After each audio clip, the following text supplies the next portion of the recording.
আসসালামু আলাইকুম। হাইতু সাবার আতুতলা আনুম হইতে পড়া হইতেছে।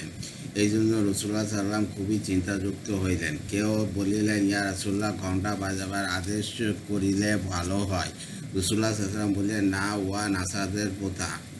কেউ কেউ বলিলেন, সিংহা বাজাবার আদেশ করুন। তিনি বললেন, না, উহা ইহুদিদের প্রথা। হযরত আব্দুল্লাহ ইবনে যায়েদ রাদিয়াল্লাহু আনহু বলেন, রাসূলুল্লাহ সাল্লাল্লাহু আলাইহি ওয়াসাল্লামকে এই ব্যাপারে চিন্তাযুক্ত দেখিয়া আমি অত্যন্ত চিন্তিত হইয়া বাড়ি ফিরিলাম। রাত্রিতে ফজরের পূর্বে তন্দ্রাচ্ছন্ন অবস্থায় আমি সবুজ কাপড় পরিয়াতে এক ব্যক্তিকে দেখিতে পাইলাম। আমি ঘুমন্ত ও জাগ্রত উভয়ের মাঝামাঝি তন্দ্রাবস্থায় ছিলাম। দেখিলাম সে মসজিদের ছাদে উঠিয়া তার দুই আঙ্গুল উভয় কর্ণে প্রবেশ করাইয়া আজান দিতেছে। হযরত আনাস রাদিয়াল্লাহু আনহু বলেন, রাসূলুল্লাহ সাল্লাল্লাহু আলাইহি ওয়াসাল্লামের যুগে নামাজের সময় হইলে এক ব্যক্তি রাস্তায় দাঁড়ায় নামাজ বলিয়া আওয়াজ দিত। এই পদ্ধতি লোকদের জন্য কষ্টকর হইলে তারা বলিল, আমরা যদি ঘণ্টার ব্যবস্থা করি তবে ভালো হয়। অথবা তিনি হাদিসের অবশিষ্ট অংশ উল্লেখ করিয়াছেন। কানাস আজানের হুকুম হইবার পূর্বের পদ্ধতি। নাফে ইবনে জুবায়ের, ওয়ারওয়া ও জায়েদ ইবনে আসলাম এবং সাঈদ ইবনে মুসাইব রহমতুল্লাহ উহারা সকলেই বলিয়াছেন যে রাসূলুল্লাহ সাল্লাল্লাহু আলাইহি ওয়াসাল্লামের যুগে আজানের হুকুম হইবার পূর্বে নিয়ম এই ছিল যে রাসূলুল্লাহ সাল্লাল্লাহু আলাইহি ওয়াসাল্লাম প্রেরিত এক ব্যক্তি আসসালাতু জামিআতুন অর্থাৎ নামাজের সময় হইয়াছে বলিয়া আওয়াজ দিত এবং লোকজন একত্র হইয়া যাইত। তারপর যখন কাবা শরীফের দিকে কেবলা পরিবর্তন হইল তখন আজানের হুকুম হইল। আজানের ব্যাপারটি রাসূলুল্লাহ সাল্লাল্লাহু আলাইহি ওয়াসাল্লামকে অত্যন্ত চিন্তাযুক্ত করিয়াছিল। সাহাবা কেরাম রাদিয়াল্লাহু আনহুম নামাজের উদ্দেশ্যে লোকদিগকে একত্রিত করিবার জন্য বিভিন্ন জিনিসের কথা বলিয়াছিলেন। কেউ সিংহার কথা বলিয়ালেন, কেউ বা ঘণ্টার কথা বলিলেন। ইবনে সাদ রহমতুল্লাহ এই হাদীস বর্ণনা করিয়া উহার শেষে ইহাও উল্লেখ করিয়াছেন যে উপরোক্ত বর্ণনাকারীগণ বলিয়াছেন, তারপর প্রচলিত নিয়মে আজান দেওয়া আরম্ভ হইল। আর আসসালাতু জামিয়াতুন এই নিয়মটি আজানের পরিবর্তে লোকদিগকে উপস্থিত কোনো কাজের উদ্দেশ্যে ডাকিবার জন্য ব্যবহার হইতে লাগিল। যেমন কোনো বিজয়ের চিঠি পড়া হইবে উহা শুনিবার জন্য, অথবা বিশেষ কোনো আদেশ জারি করিবার জন্য নামাজের সময় না হইলেও আসসালাতু জামিয়াতুন বলিয়া ডাক হইত। ইবনে সাদ। হযরত সাদ রাদিয়াল্লাহু আনহু আজান। হযরত সাদ কারাজ রাদিয়াল্লাহু আনহু হইতে বর্ণিত হইয়াছে যে রাসূলুল্লাহ সাল্লাল্লাহু আলাইহি ওয়াসাল্লাম যখনই কুবাতে আসিতেন তখন হযরত বেলাল রাদিয়াল্লাহু আনহু আজান দিতেন, যেন লোকেরা রাসূলুল্লাহ সাল্লাল্লাহু আলাইহি ওয়াসাল্লামের আগমন সম্পর্কে অবগত হইয়া তাহার নিকট উপস্থিত হয়। একদিন তিনি আসিলেন, কিন্তু তাহার সহিত হযরত বেলাল রাদিয়াল্লাহু আনহু ছিলেন না। কুবাবাসীদের হাবশী গোলামগণ একে অপরের দিকে চাইতেছিল। হযরত সাদ রাদিয়াল্লাহু আনহু একটি খেজুর গাছে চড়িয়া আজান দিলেন। রাসূলুল্লাহ সাল্লাল্লাহু আলাইহি ওয়াসাল্লাম তাহাকে বললেন, হে সাদ, তুমি কেন আজান দিলে? তিনি বলিলেন, আমার পিতামাতা আপনার উপর কোরবান হোক। আমি আপনাকে অল্প কয়েকজন লোকের মাঝে দেখিতে পাইলাম এবং বেলালকে আপনার সহিত দেখিতে পাইলাম না। আর দেখিলাম এই সকল হাবশী গোলামগণ একবার আপনার দিকে চাইতেছে, আবার নিজেরা একে অপরের দিকে প্রতি চাইতেছে। উহাদের পক্ষ হইতে আপনার উপর আক্রমণের আশঙ্কা করিয়া আমি আজান দিয়াছি। তিনি বললেন, হে সাদ, তুমি ঠিক করিয়াছ। আমার সহিত যখন বেলালকে না দেখিবে তখন তুমি আজান দিয়া দিবে। হযরত সাদ রাদিয়াল্লাহু আনহু রাসূলুল্লাহ সাল্লাল্লাহু আলাইহি ওয়াসাল্লামের দিব্য অবস্থায় ৩ বার আজান দিয়াছিলেন। তাবরানী। আজান ও মুয়াজ্জিনের সম্পর্কে সাহাবা রাদিয়াল্লাহু আনহুমদের উক্তি। হযরত আব্দুল্লাহ ওয়াক্কাস রাদিয়াল্লাহু আনহু হইতে বর্ণিত হইয়াছে যে কিয়ামতের দিন আল্লাহর নিকট মুয়াজ্জিনের অংশ মুজাহিদের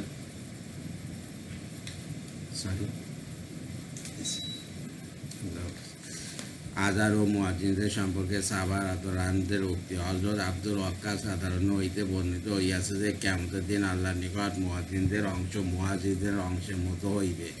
আজান ও একামতের মধ্যবর্তী সময়ে মুয়াজ্জিনের উদাহরণ এমন যেমন কোনো শহীদ আল্লাহর রাস্তায় আপন রক্তের উপর গড়াগড়ি খাইতেছে। হযরত আব্দুল্লাহ ইবনে মাসউদ রাদিয়াল্লাহু আনহু বলিয়াছেন, আমি যদি মুয়াজ্জিন হইতে পারিতাম তবে হজ ও উমরা ও জিহাদের পরোয়া করিতাম না। হযরত উমর ইবনে খাত্তাব রাদিয়াল্লাহু আনহু বলিয়াছেন, আমি যদি মুয়াজ্জিন হইতে পারিতাম তবে আমার সর্ববিষয় পূর্ণ হইয়া যাইত এবং আমি রাতের কিয়াম নামাজ ও দিনের রোজার পরোয়া করিতাম না। কারণ আমি রাসূলুল্লাহ সাল্লাল্লাহু আলাইহি ওয়াসাল্লামকে বলিতে শুনিয়াছি, হে আল্লাহ, মুয়াজ্জিনগণকে মাফ করিয়া দিন, হে আল্লাহ, মুয়াজ্জিনগণকে মাফ করিয়া দিন।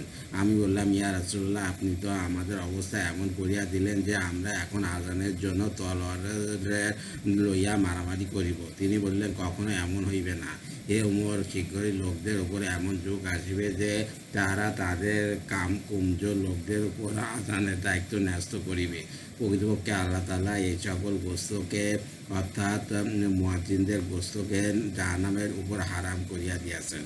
হযরত আয়েশা রাদিয়াল্লাহু আনহা বলিয়াছেন, এই আয়াত অর্থাৎ আজ সেই ব্যক্তি অপেক্ষা কারো কথা অধিকতর উৎকৃষ্ট হইতে পারে যিনি আল্লাহর প্রতি আহ্বান করেন এবং নিজেও নেক কাজ করেন এবং বলেন, আমি ও মুসলমানদের মধ্যে একজন।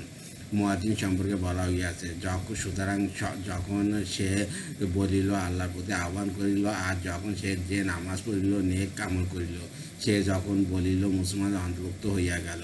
আবু মাশার রহমতুল্লাহ বলেন, আমার নিকট এই খবর পৌঁছিয়াছে যে হযরত ওমর ইবনে খাত্তাব রাদিয়াল্লাহু আনহু বলিয়াছেন, আমি যদি মুয়াজ্জিন হইতাম তবে আমি ফরজ হজ ব্যতীত নফল হজ ও উমরার পরোয়া করিতাম না। ফেরেশতাগণ যদি জমিনবাসী হইত তবে আযানের ব্যাপারে কেউ তাদের উপর জয়ী হইতে পারিত না।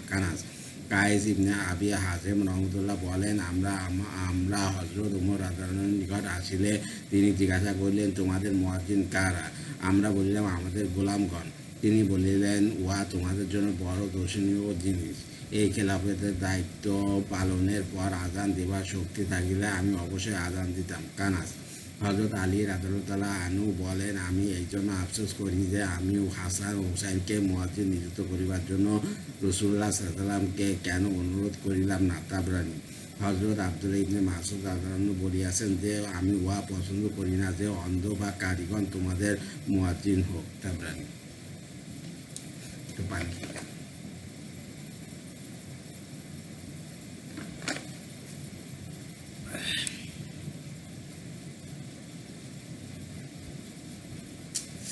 বিসমিল্লাহির রহমানির রহিম। আযানের সুর করা ও উহার বিনিময় গ্রহণ করা। ইয়াহইয়া বাক্কার রহমতুল্লাহ বলেন, এক ব্যক্তি হযরত আব্দুল্লাহ ইবনে উমর রাদিয়াল্লাহু আনহুকে বলিল, আমি আপনাকে আল্লাহর ওয়াস্তে মহব্বত করি। তিনি বলিলেন, কিন্তু আমি তোমাকে আল্লাহর ওয়াস্তে ঘৃণা করি। সে বলিল, কেন? তিনি বলিলেন, কারণ তুমি সুর করে আযান দাও এবং উহার জন্য পারিশ্রমিক গ্রহণ করো। তাবরানী। আযানের আওয়াজ শুনিতে না পারিলে আক্রমণের নির্দেশ। খালিদ ইবনে সাঈদ রহমতুল্লাহ তার পিতা হইতে বর্ণনা করেন যে রাসূলুল্লাহ সাল্লাল্লাহু আলাইহি ওয়াসাল্লাম যখন হযরত খালিদ ইবনে সাঈদ ইবনে আস রাদিয়াল্লাহু আনহুকে ইয়ামান পাঠাইবার কালে বলিলেন, তুমি যদি কোনো গ্রামের নিকট উপস্থিত হও আর সেখানে আযান শুনিতে না পাও তবে তাহাদিগকে বন্দী করিবে। তিনি বনু জুবায়েত এর নিকট উপস্থিত হইলেন এবং আযান শুনিতে না পাইয়া তাহাদিগকে বন্দী করিলেন। অতঃপর আমর ইবনে মাদি কারাব আসিয়া তাহার নিকট সুপারিশ করিলে তিনি তাহাদিগকে মুক্ত করিয়া দিলেন। তালা ইবনে আবদুল্লাহ ইবনে আব্দুর রহমান ইবনে আবু বকর রহমতুল্লাহ বলেন, হযরত আবু বকর রাদিয়াল্লাহু আনহু মুরতাদের বিরুদ্ধে সৈন্য প্রেরণের সময় আমিরদিগকে এই আদেশ করিতেন যে, যদি তোমরা কোনো এলাকায় প্রবেশ করো আর সেখানে আযান শুনিতে পাও তবে তাহাদের উপর আক্রমণ করিও না, যতক্ষণ না তাহাদিগকে জিজ্ঞাসা করিয়া জানিয়া লও যে তোমরা ইসলামের কোন জিনিসকে অপছন্দ করিতেছ।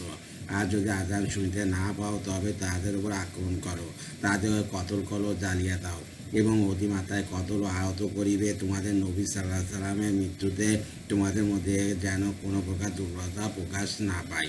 জুহরি হইতে বর্ণিত হইয়াছে যে হযরত আবু বকর সিদ্দিক রাদিয়াল্লাহু আনহু যখন মুরতাদের বিরুদ্ধে লড়াই করিবার জন্য জামাত পাঠাইলেন তখন তাহাদিগকে বলিলেন, রাত্রিতে আক্রমণ করিবে, কিন্তু যেখানে আযান শুনিতে পাও সেখানে আক্রমণ হইতে বিরত থাকিবে, কারণ আযান ঈমানের আলামত।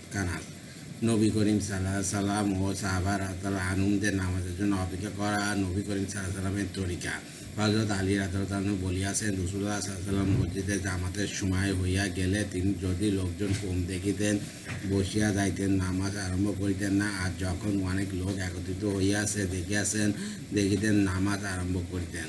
হযরত আব্দুল্লাহ ইবনে আবি আওফা রাদিয়াল্লাহু আনহু হইতে বর্ণিত হইয়াছে যে রাসূলুল্লাহ সাল্লাল্লাহু আলাইহি ওয়াসাল্লাম যতক্ষণ জুতার আওয়াজ শুনিতে পাইতেন ততক্ষণ অপেক্ষা করিতেন। হযরত উমর রাদিয়াল্লাহু আনহু বলিয়াছেন, একবার রাসূলুল্লাহ সাল্লাল্লাহু আলাইহি ওয়াসাল্লাম একটি লস্কর তৈরি করিলেন, উহাতে অর্ধরাত্রি পার হইয়া গেল এবং অথবা অর্ধরাত্রি হইয়া গেল। তারপর নামাজের জন্য আসিলেন এবং বলিলেন, লোকেরা নামাজ পড়িয়া চলিয়া গিয়াছে, আর তোমরা নামাজের অপেক্ষা করিতেছ, জানিয়া রাখো তোমরা যতক্ষণ নামাজের জন্য অপেক্ষা করিবে ততক্ষণ নামাজের মধ্যেও গণ্য হইবে। আল্লাহ হাফেজ।